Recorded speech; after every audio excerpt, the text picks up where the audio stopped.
Salutations and welcome, friends, to another Preakness Spotlight video. My name is Matthew DeSantis. You can find me on Twitter at the handle at Failed to Menace. Well, like I said, welcome to another Preakness Spotlight video here on Trust the Profits. We are going to be looking at everyone's favorite deep closer, Red Route 1, who is going to be running in this second leg of the Triple Crown after missing out on the Kentucky Derby. Now, before we get to Red Route 1, make sure to press that subscribe button here on Trust the Profits to get all of our great content, from these spotlight videos to graded stakes previews to live betting on Thursday nights in the cocktail lounge to all of the different handicapping content that we have, from full field runs downs to doubling down with Colin Sheehan to capping the card that I do on a weekly basis, going to Belmont this week to look at some of their big races, the Peter Pan, the Man of War, stuff like that. So we have a lot of great content here for you, not just about the Triple Crown, but about all aspects of horse racing. And hey, you might even get a graded stakes preview about a grade 1 race taking place over in Japan this weekend. That's right, the Victoria Mile and the return of Sadashi, everybody's favorite pure white horse. So that is a lot of fun. Like I said, we got you covered from all angles and all aspects of horse racing. So thank you so much for tuning in. Make sure to like this video and let us know who and how well you think Red Route 1 is going to do in this year's Preakness Stakes. Well, like I said, we're going to focus on Red Route 1, who just barely got there in the Bathhouse Stakes last time out. And that was at Oaklawn Park. And you see that thrilling finish over Tappet Shoes, who finished second that day. There are 3 horses in that picture, and you would barely even know it because of how close Red Route 1 was to Tappet Shoes winning that stakes at Oaklawn Park. But let's dive into Red Route 1 and talk a little bit more about this particular horse and this Preakness field. Now, you'll see that he's one of 2 Steve Asmussen horses and 2 gun runners that are probable for the Preakness field, both Red Route 1 and Disarm. Disarm, of course, coming off that 4th place victory in the Kentucky Derby last time out. Asmussen has said that at least one of these horses is going to get into the Preakness Stakes. Certainly Red Route 1 qualifying for the Preakness by winning that last stakes race at Oaklawn Park seems to be the more likely candidate. It's possible that both end up getting in. It's very possible that they send Disarm in just based upon how well he's turned around. Obviously ran a huge race, finishing 4th place in that Kentucky Derby. So credit to him for that. But Red Route 1 coming off a win in the Bathhouse Row Stakes. And so definitely like that.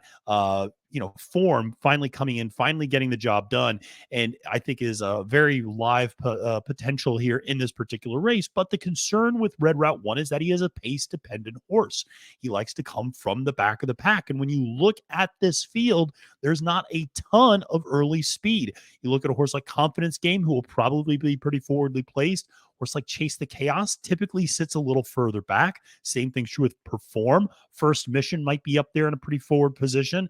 But other than that, I mean, National Treasure likes to sit and stalk and sit a little bit 3rd or 4th. There's not a ton of pace in this race for Red Route 1 to run into. The other thing to point out that I've mentioned on a couple of other these Preakness Spotlight videos is typically Pimlico really soups the track up to favor front end early speed on big days. They certainly did that last year, not only with early voting, but go back and look at the rest of that card. There's a lot of front end speed that held on, that based upon their fractions probably normally would not have held on a day like that. So Red Route 1 might be fighting the track as much as he's fighting the competition here, and might not have that pace to run into, but certainly as a horse. And this is where it's always kind of the chicken or egg argument. Does he just want more distance? So the mile and 3/16 is going to be longer than he's ever run before. And so is that going to be a benefit to him? Or is it more the pace that is dependent upon when he's able to come running late? But listen, let's talk a little bit more about the Steve Asmussen colt, who was jockeyed, I think, brilliantly last time out by Joel Rosario. And you look at the pedigree and you understand why people have such high expectations for this horse. You have Gun Runner up top and you have a damn out of Tappet underneath. I mean, this horse should want to run for days.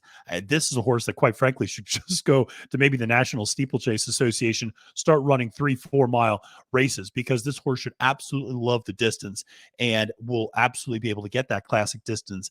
And you've seen that as how strong he comes running late. He just looks strong. He takes those long strides coming down the stretch. He comes charging with a reckless abandon late in late in a race. But the question is whether or not it's more pace dependent, as there have been a lot of races with significant pace on the early part of the Kentucky Derby Trail.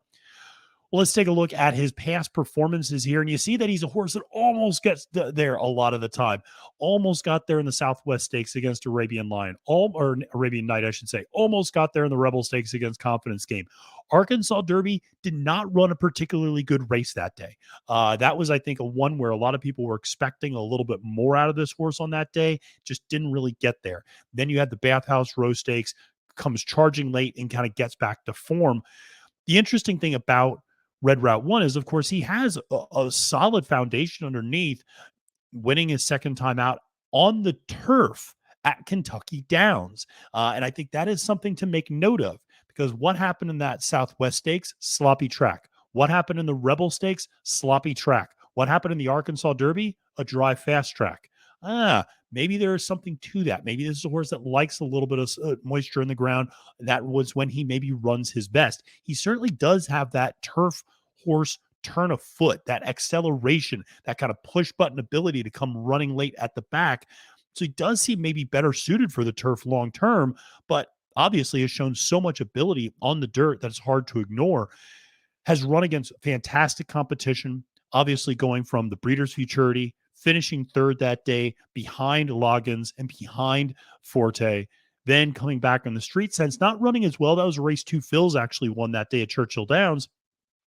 Then goes to the Kentucky Jockey Club later in November, finishes again a halfway decent fourth. Then you really see the step forward. Takes about 2 months off, seems to really mature, because you look at those Equibase speed figures and they go up to another tier in the Southwest Stakes, in the Rebel. Even the Arkansas Derby, where he finishes sixth, 98 Equibase speed figure, not a bad number. Then comes and runs a 102 in those Bathhouse Row Stakes last time out over Tappet Shoes. So, he's a horse that I like a lot. I know a lot of people really like Red Route 1. He has that certainly thrilling style of running, of coming from the back. He reminds you of Mind That Bird. He reminds you of Rich Strike. He reminds you of those great deep closers that we all love to watch and just in awe at a lot of times.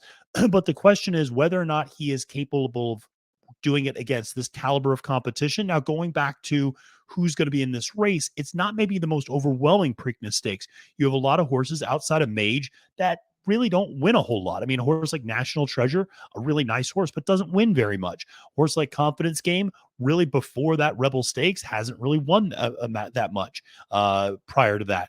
And so you see horses that finish second and third a lot in those efforts. I mean, certainly a horse like First Mission seems to be an ascending horse for Brad Cox. A horse like Disarm does seem to finish underneath a lot, in, very high up underneath, hits the board, but does seem to be more of an underneath type of a runner.